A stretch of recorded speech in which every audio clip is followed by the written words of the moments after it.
અને એ સંકલ્પ એવા લોકો માટે છે કે જેમને પોતાના દીકરા દીકરી,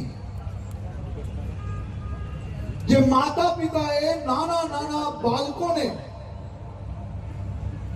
એમના જીવનમાં સફળતા પ્રાપ્ત થાય તે માટે માતા પિતા આખી જિંદગી ચપ્પલ ઘસી નાખે છે.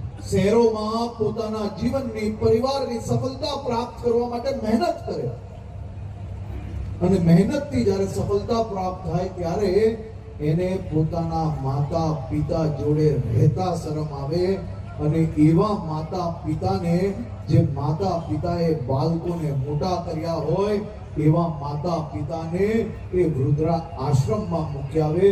એવા દીકરા દીકરી પાસેથી આપણે ગામની અંદર ક્યારેય કોઈ પ્રસંગની અંદર ફંડ નહીં લઈએ એવું નક્કી કરી શકીએ કે એક સંકલ્પ લેવાનો છે કે મારા જીવનમાં ગમે તેટલી સફળતા પ્રાપ્ત થાય, મારા માટે મારા માતા પિતા સૌથી પૂજનીય રહેશે. અને એવા દીકરા દીકરીઓને આજે હું કહેવા માંગુ છું કે ભલે આજે તમારા દીકરા દીકરી નથી, આજે તમારા દીકરા દીકરી નાના છે, તમે જે તમારા માતા પિતા જોડે કરો છો આ તમારા દીકરા દીકરી જોશે, સાંભળશે તો તમારી જોડે બી ભવિષ્યની અંદર આ જ કરશે. આજે આપણે સૌ લોકો એક સંકલ્પ લઈએ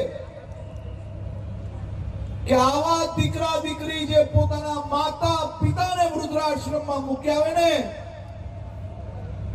એવા દીકરા દીકરીને મારા ઘરમાં ગમે તેવો મોટો પ્રસંગ હોય, ભલે મારા ઘરમાં લગ્નમાં 25-50 જ મહેમાન હોય, ભલે ગમે તેટલો માલે તુજાર બની ગયો હોય, પણ હું એને મારા ઘરના કોઈ બી પ્રસંગની અંદર બોલાવીશ નહીં.